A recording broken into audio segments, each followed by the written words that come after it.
I got this old Zenith, and it's got some scratches. And I tried to tape it and paint it, and you can see there that the matte finish, the black I used, doesn't match really at all.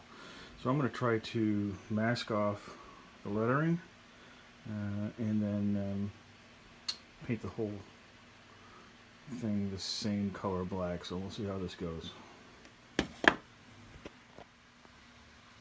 Okay, I got it taped off pretty good, and I'm going to take a little bit of Carmex, I don't know if you can see that, Carmex, and just put a little bit on the raised lettering in hopes of keeping the paint from sticking to the lettering.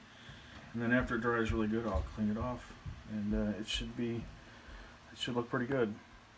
Okay, so I put just a little bit on my finger, not a ton, but just enough to get on the lettering. So let's see how that works. So just to show you, all I'm doing is just lightly tapping along on the top of the lettering. I don't really want to rub it because then it might get on the actual where I'm trying to get the paint to stick. So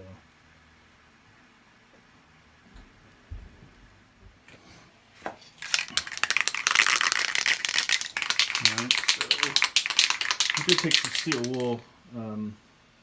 Took some steel wool to try to, get a surface that the paint will stick to before I applied the Carmex. You can use Vaseline or anything similar, but I'm going to put just a light coat on to something for the paint to stick to. I shook it up a little bit, so let's see if that works a little bit better.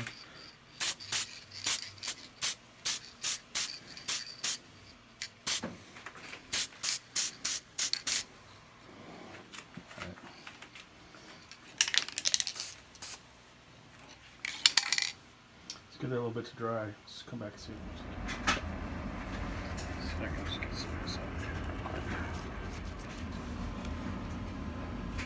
Turned out pretty good.